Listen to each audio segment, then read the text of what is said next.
बिस्मिल्लाहिर्रहमानिर्रहीम। अस्सलाम वालेकुम। आप कैसर ख़ान यूट्यूब चैनल देख रहे हैं। यहाँ पर जो सवाल पैदा हो रहा है, कल जो आप लोगों ने 2-3 ख़बरें एक साथ देखी उनमें बहुत बड़ा तज़ाद था।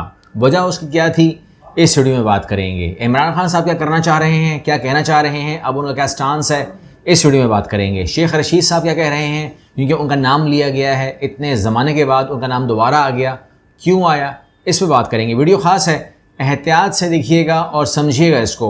सबसे पहले अगर हम कल सुबह की बात करें, क्योंकि कल सुबह से बात शुरू होती है, कल सुबह की अगर हम बात करें, क्योंकि वाकई भी कल ही हुआ रात को, अगर हम कल सुबह की बात करें तो पेट्रोलियम मसनूआत की कीमतों के मामले में एक खबर हमारे पास आती है और ARY से शामिल होती है और सारे मीडिया आउटलेट से कवर करते हैं, जिसमें वज़ीर-ए-आज़म शहबाज शरीफ के हवाले से ये खबर आई है। यानी कि वो ये बता रहे हैं कि उन्होंने कहा है कि कीमतों में इजाफा ना करने का फ़ैसला करते हुए कीमतें बरकरार रखने का ऐलान कर दिया। ये है, आप देख सकते हैं ARY के ऊपर, अगर आप 15 तारीख खोलेंगे तो आपको ये खबर मिल जाएगी, वहाँ वहीं से ले रहा हूँ, आप देख सकते हैं। अब उसमें ये होता है कि शहबाज शरीफ ने ओगरा की पेट्रोलियम मसनूआत की कीमतों में इजाफे की समरी मुस्तरद कर दी। अब वो जो इजाफा था वो अपनी जगह छोड़ दीजिए, उससे बात करता हूँ, लेकिन जो गवर्नमेंट बता रही थी वो क्या बता रही थी, ये कल सुबह की बात है, सुबह और रात का फ़र्क हम देखेंगे। वो ये कि ज़रा यह कहना है कि हाई स्पीड डीजल पर, यानी कि डीजल के ऊपर 23 रुपये का जो चार्ज है वो लिया जा रहा है, और लाइट डीजल जिसके ऊपर रात को क़यामत तोड़ी गई उस पर 8 रुपये सब्सिडी दी जा रही है, ये बताया गया। जबकि पेट्रोल पर फ़ी लीटर 9 रुपये सब्सिडी है। मतलब आप मान लीजिए कि 8 रुपये और 9 रुपये की सब्सिडी जो है गवर्नमेंट डीजल और पेट्रोल पर दे रही है। सुबह तक हमें बताया गया। उसी तारीख को, यानी कि ये सुबह की बात है, उसी तारीख को यानी कल रात को जो है आपके सामने मुफ्ती इस्माइल साहब बैठ गए एज़ यूजुअल, और उन्होंने कहा कि 23 पॉइंट समथिंग जो है वो बढ़ गए, इसके ऊपर 24 रुपये बढ़ गए पेट्रोल के ऊपर, सब्सिडी 9 रुपये की थी, और उन्होंने कहा कि यहाँ पर 8 रुपये था और वहाँ उन्होंने कहा कि 59 रुपीज़ हमने बढ़ा दिए हैं, और साथ में उन्होंने कहा कि अब हमने सब्सिडी रिमूव की है, हमने आपके ऊपर कीमतें नहीं बढ़ाई। यानी कि दो लोगों के बयानात, शहबाज शरीफ का बयान और मुफ्ती इस्माइल का बयान आपके सामने है। एक कह रहे हैं कि हमने 8 और 9 रुपये सब्सिडी दे रहे हैं, दूसरा कह रहा है कि हमने 59 रुपीज़ आपके ऊपर हिट किया है, तो उससे हमारी सब्सिडी ज़ीरो हुई है, हम आपसे 1 रुपये भी नहीं कमा रहे। तो मतलब ये हुआ आम जबान में, या तो शहबाज शरीफ साहब सुबह झूठ बोल रहे थे, या तो रात को बैठ के मुफ्ती इस्माइल ने झूठ बोला है। ये सिंपल सी बात ये है। तो इसके ऊपर जो है मैं समझता हूँ कि एक मामला होना चाहिए। अब वो मामला ये भी है कि तकरीबन 15 से 20 रोज़ के अंदर ये आपने देख लिया कि पेट्रोल के ऊपर 84 रुपये बढ़ा दिए गए, और ये हुकूमत जो आई थी वो इस नारे के साथ आई थी कि इमरान खान ने मुल्क का बेड़गरक कर दिया है, अवाम को सत्यानाश कर दिया, अवाम के मुँह से निवाला छीन लिया है, और पता नहीं क्या क्या बोला था उन्होंने। तो वो सूरत हाल जो है वो कर दी है। हम आएंगे और फिर हम इस आवाम के साथ जो करेंगे वो होगी बेहतरी। ये बेहतरी आपके सामने चल रही है। असल बात ये है कि इस हुकूमत ने 84 रुपये पेट्रोल बढ़ा करके और जो डीजल का काम किया है 264 गालिबन, उससे ये वाज़े हो चुका है कि अब मैं आपको पहले ख़बर दे देता हूँ कि यहाँ बोलें कि मैं इसमें एडअप कर रहा हूँ। मैं एडअप बिल्कुल भी नहीं कर रहा हूँ। यहाँ पर आपको मैं ख़बर दे देता हूँ, और वो ये है कि इसके बाद आज जो वज़ीर-ए-आज़म हैं वो कहते हैं IMF मुआहदे के बाइस ईंधन की कीमतें बढ़ाने के अलावा कोई चारा हमारे पास नहीं था। कोई चारा नहीं था यानी हम लाचार हैं, कोई चारा नहीं था यानी हम बेचारे हैं। कोई चारा नहीं था क्योंकि हमारे पास अथॉरिटी थोड़ी है। सुबह की जो बात कर रहा हूँ वो ख़त्म हो गई। हमारे पास ये अथॉरिटी थोड़ी कि हम फैसला करेंगे तेल कितने का होगा, पेट्रोल डीजल की कीमतें क्या होंगी, ये तमाम चीज़ें हम नहीं बता सकते। लेकिन उन्होंने कहा कि जो कुछ भी आपके साथ हो रहा है, जो कुछ भी आपके साथ हो रहा है, हो क्या रहा है, हुआ ये है कि इन्होंने आवाम को बालों से पकड़ के पूछा भी नहीं कि आप अफोर्ड कर सकते हैं, नहीं कर सकते हैं, खाना खा पाओगे, नहीं खा पाओगे, लेकिन इन्होंने बालों से पकड़ के हम सबको IMF के सामने फेंक दिया है। और IMF जो है बल्कि उस पिंजरे में डाल दिया है जहाँ पर दरिंदा IMF जो है वो बैठा हुआ है, हमें डाल दिया आवाम को वहाँ पर। अब वो IMF की मर्ज़ी है कि वो हमें नोचे, वो हमारी बोटियाँ खाए, वो हमारे गोश्त खाए, कुछ भी करे, लेकिन इस टाइम गवर्नमेंट पिंजरे से बाहर बैठ के बोल रही है कि हमारे पास कोई चारा नहीं है, आई एम सॉरी, हम कुछ नहीं कर सकते। आपको वो खाए, भंबोड़े, कुछ भी करे, आपको कोई भी हाल करे, आप मरो, तो हम कुछ नहीं कर सकते। मैंने ये क्यों कहा कि वो पिंजरे से बाहर हैं?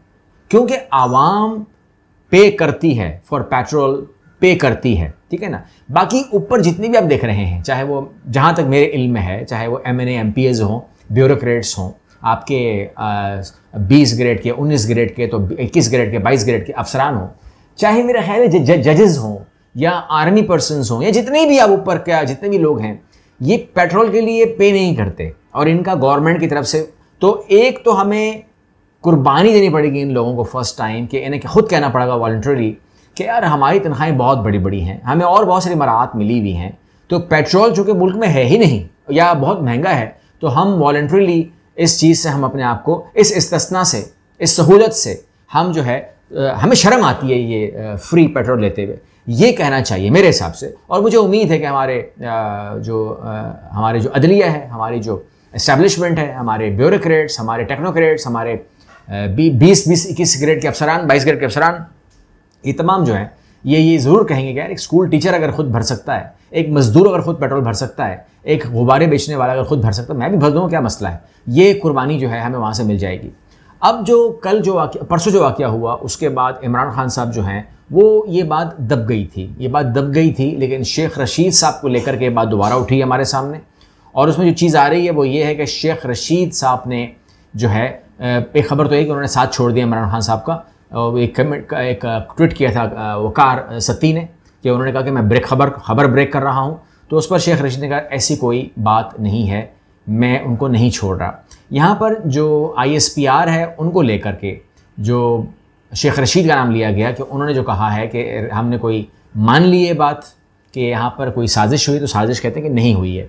अब जब उन्होंने कहा DG ISPR ने कोई साजिश नहीं हुई, तो ये स्टेटमेंट है, कोई साजिश नहीं हुई, ये फाइनल वर्ड्स आप कह सकते हैं कि हमारी तरफ से, फ़ौज की तरफ से ये चीज़ आ गई है कि कोई साजिश नहीं हुई। और इसके ऊपर इमरान खान साहब कहते हैं कि आप फैसला मत दें, क्योंकि अभी इसके ऊपर जुडिशल कमीशन बनाई नहीं है, इसके ऊपर फैसला नहीं आया, तो कोई भी पार्टी, कोई भी इंसान इसके ऊपर राय ना दे कि वो नहीं हुई है। वो बोले कि जी आप जुडिशल कमीशन बनाएं और जुडिशल कमीशन ही फैसला करे कि साजिश हुई कि नहीं हुई। ये बात जिस तरीके से भी हैंडल हुई है, मैं इससे इत्तेफाक नहीं करता हूँ, लेकिन मैं कह रहा हूँ कि इमरान खान साहब जो हैं वो दोबारा से इसको रिचार्ज हो गए हैं और वो कहते हैं कि जी अब चूँकि मेरे ज़ात पे ये चीज़ आ रही है कि जो मेरा बयानिया है वही गलत है, यानी कि मैं आवाम से झूठ बोल रहा हूँ कि साजिश हुई है। यानी कि एक इमरान खान साहब एक बयानिया है ना, सिस्टम बना हुआ है, इसमें 2 महीने की इनकी मेहनत लगी हुई है,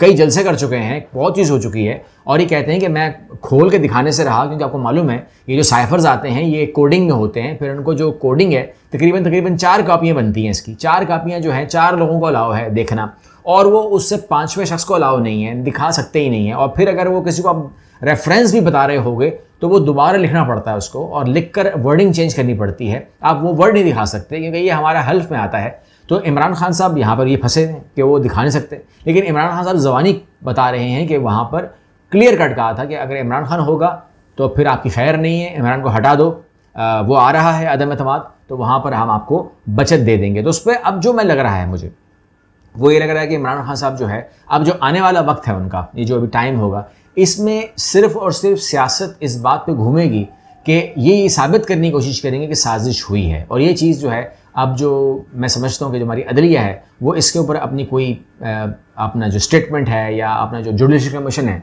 वो बना दे और फारिग कर दे, लेकिन ये तासुर ना जाए कि अब फॉर एग्जांपल यहाँ पर एक जुडिशल कमीशन को भी बहुत एहतियात से काम करना पड़ेगा, क्योंकि एक मौक़िफ़ आ चुका है, DG ISPR ने एक मौक़िफ़ दे दिया है कि साजिश नहीं हुई है, मतलब हमारी तरफ से स्टेटमेंट कन्फर्म है। इस तरीके से जो इमरान खान साहब हैं, इनकी जो सियासत है, जो इनकी तरफ के लोग हैं, वो सब कहते हैं कि साजिश हुई है, कि जो अल्फाज ये कह रहे हैं वो उसमें है या नहीं, तो ये ओपन ट्रायल मांग रहे हैं। तो इसलिए ये अदलिया भी हमारी, ये सियासतदान भी हमारे, ये फ़ौज भी हमारी, तो हम ये तो कर सकते नहीं कि किसी के एक को हम ख़राब करें, ये तो मुमकिन नहीं है। तो लिहाजा बहुत बड़ी जिम्मेदारी जो अदलिया पे आएगी वो ये आएगी कि किसी की तजलील ना होते हुए, किसी को गलत ना करार देते हुए, एक जैसे इन्होंने कहा भी है कि अगर कौम खड़ी ना हुई तो कोई भी खारजा पॉलिसी को आज़ाद नहीं बना पाएगा। तो लफ्ज़ों का चुनाव करते हुए, लफ्ज़ों को रद्द-बदल करते हुए इमरान खान साहब के साथ, आर्मी के साथ, इस्टेब्लिशमेंट के साथ, इवन के अपोजिशन के साथ बैठना पड़ेगा ताकि मामले जो हैं वो क्लियर हों। उसकी वजह यह है कि जो फ्यूचर में होने वाला है, नियर फ्यूचर में जो होने वाला है, वो मैं आपको अपनी आने वाली वीडियोज़ में ज़रूर बताऊंगा, ज़रूर दूंगा। और वो ये है कि बहुत बड़े बड़े फैसले जो है वो इस असेंबली से होने वाले हैं जो कि ख़तरनाक होंगे। और उनके पीछे मैं आपको अभी से इन्फॉर्म कर दूं कि कहीं आप सोचें कि मैं मेरा इशारा कोई नून लीग की तरफ है। नून लीग इस टाइम एक्टिव ही नहीं है। नून लीग इज़ नॉट एक्टिव, ठीक है ना, ये दिमाग में पहले बिठा लें। इस टाइम जो शीन लीग है वो एक्टिव है, लेकिन वो इस तरीके से एक्टिव नहीं है कि वो फ्रंट लाइन पे है। फ्रंट वो पोस्ट के हिसाब से है, मतलब बाज़ाहिर आप कह सकते हैं कि वो प्राइम मिनिस्टर है, बट पावर उसके पास नहीं है। उसकी पावर इतनी है कि सुबह वो कुछ कहता है, शाम कुछ कहता है कि मैं मजबूर, हम सॉरी कर देता है वो, तो वो छोड़ दें उनको। इनके पीछे जिन लोगों के हाथ हैं वो उनमें जो सियासतदान हैं उनके नाम और जो भी इनमें लोग हैं आपके सामने मैं लेकर आऊँगा। लेकिन आप इस असेंबली को कुछ बड़े बड़े ऐलानात और फैसले करते हुए देखेंगे। चैनल को सब्सक्राइब कर लेंगे तो आप लोगों को भी मैं सामने आपके ले आऊँगा। शुरू में जब तक वो बात नहीं खुलेगी इशारों किनारों में करूँगा, और जब बात खुल जाएगी तो डिटेल दे दूँगा। डिटेल मेरे पास टेबल पर रखी हुई है। अगली वीडियो में मिलते हैं। अल्लाह हाफ़िज़।